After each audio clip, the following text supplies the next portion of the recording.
Haji itu rukun Islam yang kedua. Nggak mau sholat nggak apa-apa, nggak puasa nggak apa-apa, nggak zakat nggak apa-apa. Yang penting haji.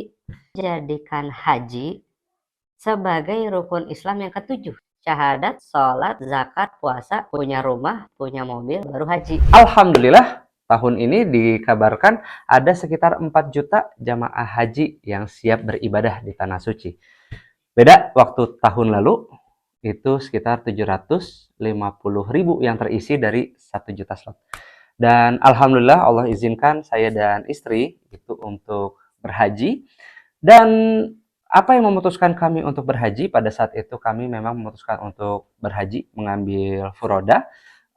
Meskipun sampai saat ini banyak orang yang bilang, kenapa sih kok memperjuangkan haji daripada beli rumah sendiri dulu gitu. Sampai sekarang kami belum punya rumah.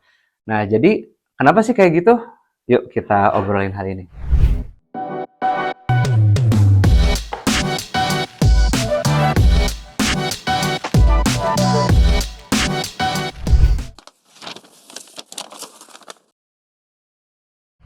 Saya teringat salah satu pesan guru yang sekitar 10 tahun yang lalu. Pesan ini cukup aneh buat saya. Kurang lebih pesannya seperti ini. Jangan jadikan haji sebagai rukun Islam yang ketujuh. Soalnya orang udah banyak lakuin itu. Nah, itu bikin saya heran kan. Jangan jadikan haji sebagai rukun Islam yang ketujuh. Apa coba maksudnya? Kita kan tahu ya, rukun Islam ada 5 kan? Syahadat, sholat. Nah ini 3-4 ada yang bolak-balik tapi kurang lebih intinya sama ya. Syahadat, sholat, puasa, zakat, naik haji. Normalnya kan seperti ini kan. Nah, ternyata yang dimaksud sama guru saya, kenapa haji ini menjadi rukun Islam yang ketujuh? Karena ternyata gini, syahadat, sholat, zakat, puasa, punya rumah, punya mobil, baru haji. Kayak gitu katanya. Jadi, orang-orang justru lebih memperjuangkan, seolah-olah lebih mewajibkan punya rumah, punya mobil itu jauh di atas haji. Gitu. Semangatnya itu berbeda, jauh malah di atas haji gitu.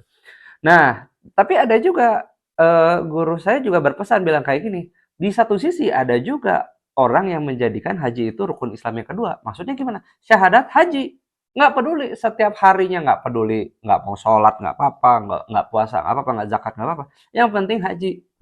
Gitu. Kayaknya bisa dapat prestis tersendiri ketika misalkan sudah selesai berhaji. Nah, jadi kan itu bikin saya mikir ya, ketika misalkan hal seperti itu bikin mikir itu, oh, maksudnya seperti demikian.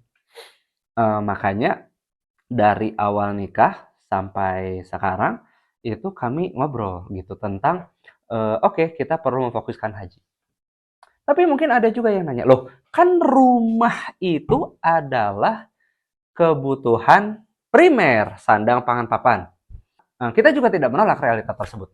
Cuman sekarang kayak gini, kebutuhan primer kita terpenuhi nggak sekalipun seandainya kita ngontrak? Ya, apa bedanya punya rumah sama nyewa rumah? Yang kalau ternyata secara intinya kita sama-sama bisa menikmati rumah tersebut, sama-sama terlindung dari panas, terlindung dari hujan, sama-sama bisa tidur, sama-sama bisa macam-macam. Kan jadi sebetulnya secara fungsi itu kan sama-sama terpenuhi kan. Makanya memiliki rumah atau menyewa rumah itu kebutuhan primer itu sama-sama terpenuhi. Memang mungkin nanti akan ada sedikit perbedaan-perbedaan aja ketika misalkan tiap tahun perlu mikir lagi misalkan tentang tentang bayar sewanya misalkan kayak gitu. Itu juga betul ada. Cuman kan memiliki rumah, sometimes memiliki rumah itu juga memiliki fee bayangan tersendiri. Maksudnya apa fee bayangan tersendiri? Renov, ya, pajak, dan yang lain-lainnya. Itu kan ada fee bayangan tersendiri di balik itu juga. Jadi masing-masing pilihan mau either itu punya rumah ataupun misalkan itu sewa rumah, masing-masing itu punya konsekuensi tersendiri. Nah, maka secara esensi kalau misalkan kita melihat bahwa oh iya ya, kebutuhan ini sama-sama terpenuhi kok. Eh, Kebutuhan papan sama-sama terpenuhi. Karena kebutuhan papan sama-sama terpenuhi dari pemikiran kacamata kami, so it's okay untuk tidak memiliki rumah, sekalipun hanya nyewa rumah, tapi ayo kita perjuangkan haji. Lalu kemudian yang nggak kalah penting, kenapa kita penting untuk mengupayakan haji, bagi kami, mengupayakan haji dibandingkan memiliki rumah, memiliki mobil, itu kayak gini. Rezeki itu sesuatu yang insya Allah sudah Allah jamin kan. Rezeki itu sesuatu yang sudah pasti terjamin. Maka mengejar-ngejar banting tulang untuk mengejar sesuatu yang sudah pasti, menurut Anda itu kira-kira tanda apa? Yuk kita kejar-kejar sesuatu yang udah pasti. Gitu. Aneh nggak mengejar-ngejar sesuatu yang sudah pasti? Sedangkan ada sesuatu yang sebetulnya belum pasti dalam hidup ini. Apa itu yang belum pasti itu? Yang belum pasti itu adalah apakah Allah ridho sama hidup kita apa enggak. Apakah usia kita masih cukup untuk berhaji, menyempurnakan rukun Islam? Apakah amalan ibadah kita diterima, mengingat sholat kita aja tadi sempurna atau jauh dari sempurna? Kan kita tuh kalau kita adalah hambanya Allah, ibaratnya gini, kita itu kayak seorang ART yang diminta untuk nyuci baju, tapi ternyata cucian baju dan kemudian suruh nyetrika masih banyak kusut-kusut. Ya kan? Coba lihat sholat kita sebelum-sebelumnya. Sempurna nggak? Atau jangan-jangan asal-asalan aja. Asal nyetrika, asal nyuci. Nah, bisa jadi ibadah kita asal-asalan kayak gitu. Nah, kan jadi banyak sekali hal-hal yang sebetulnya tidak pasti, belum pasti, yang seharusnya menjadi concern kita. Jikalau rezeki itu adalah sesuatu yang sudah pasti, ya, rezeki itu adalah sesuatu yang sudah pasti. Coba perhatikan nasi di rumah kita, nasi tempat kita makan siang tadi, kita sarapan tadi. Butiran nasinya boleh jadi dari tempat yang sama, dari sawah di Sumedang, sawah di Cianjur, atau sawah di Vietnam kita nggak tahu. Sama lah misalkan kayak gitu ya. Tapi nggak pernah ketukar tuh apa yang masuk ke mulut saya, apa yang masuk ke istri saya, apa yang masuk ke mulut anak-anak saya, itu nggak ada satupun yang ketukar sekalipun sumbernya sama kan. Tandanya apa? Rezeki itu semuanya sudah dijamin. Ya, ketika rezeki semuanya dipastikan sudah dijamin, kita mengejar-ngejar sesuatu yang sudah pasti, sedangkan berleha-leha sama sesuatu yang belum pasti. Nah, ini tanda apa? Nah, kalau misalkan dari kitab Al-Hikam sih, mengejar-ngejar sesuatu yang sudah pasti, sedangkan berleha-leha dalam sesuatu yang belum pasti, itulah tanda kegelapan hati. So, saya juga mikir di situ. Ketika misalkan ibadah saya masih banyak belang betongnya, ketika misalkan ternyata masih banyak hal-hal yang nggak bagusnya, so saya perlu memperjuangkan sesuatu yang belum pasti, yang betul-betul layak untuk diperjuangkan kan?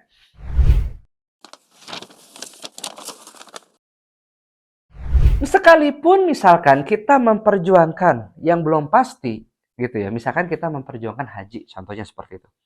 Dalam perjalanannya ternyata Allah bilang tuh, nih rumah, kita mau nolak keras-keras juga nggak bisa kalau misalnya itu ternyata rezeki kita. Nah, ini enaknya ketika kita fokus mengejar sama yang belum pasti. Nah, maka prioritas kita dalam hidup inilah yang perlu untuk betul-betul kita nilai mana yang layak untuk kita perjuangkan. Dan tentu saja ini kan pilihan ya, ketika misalkan kita bilang ini berhaji, tentu ini adalah sebuah pilihan. Saya juga di sana itu melihat kok bisa ya ada pernah kenalan sama mamang-mamang bakso kaki lima itu ternyata bisa tuh untuk berjumpa kemarin di sana. Bahkan satu rombongan kami yang cukup ajaib adalah ada mahasiswa, sepasang mahasiswi, mereka bikin bisnis bersama, bikin bisnisnya tujuannya untuk apa? Tujuannya profit-profitnya adalah untuk berhaji. Wow, itu buat kami mind blowing banget. Ternyata ada nih golongan-golongan orang yang kalau kita lihat dari mana ya, dari kacamata kita nih, kok kayak yang mustahil gitu untuk diundang, tapi ternyata Allah undang. Allah tidak mengundang orang-orang yang mampu ternyata, tapi Allah memampukan orang-orang yang pengen terpanggil. Nah, jadi ini alasan penting bagi kami kenapa berhaji itu jauh lebih penting daripada memiliki rumah. Meskipun kita juga nggak munak juga. Apakah pengen punya rumah? Ya pengen juga. Tapi balik lagi tadi, karena rezeki adalah sudah dijamin, kita berarti ya udah tinggal menunggu aja kapan saat-saat yang tepat yang Allah berikan kapan, dan yang kita fokuskan adalah bagaimana kita terus-terusan berkarya, menebarkan kebaikan, menebarkan banyak kebermanfaatan bagi alam raya semesta ini. So, kalau misalkan mau disimpulkan, sahabat-sahabat sekalian, sederhananya adalah punya rumah itu mubah, naik haji itu wajib. Maka yuk mari kita berupaya memperjuangkan keutuhan rukun Islam kita. Di hari akhir nanti, ketika kita sudah meninggal dari dunia ini, kita nanti nggak bakal ditanya selama di dunia ini. Kenapa kamu nggak punya rumah? Kenapa kamu nggak punya mobil? Jadi kalau misalkan selama ini kita mungkin berpikir untuk masa depan kita adalah hidup enak, hidup enak, hidup enak, rasa-rasanya kita juga perlu berpikir bagaimana tidak hanya sekedar hidup enak, tapi juga hidup enaknya nanti di hari akhir nanti. Matinya sedemikian tenang, nyaman, damai, seluruh ibadah kita sudah terpenuhi, diterima sama Allah, diridhoi sama Allah, rukun Islam kita jalankan semampu kita, sekuat tenaga kita, dan andai pun seandainya kita dalam perjuangan untuk sedang berhaji, tapi ternyata usia kita tidak mencukupi, semoga Allah nilai niat baik kita dengan balasan yang tidak terputus-putus, tidak berhenti-berhenti. So, teman-teman sekalian, yuk mari, apapun jalannya, mau haji yang manapun, yuk kita perjuangkan keutuhan rukun Islam kita.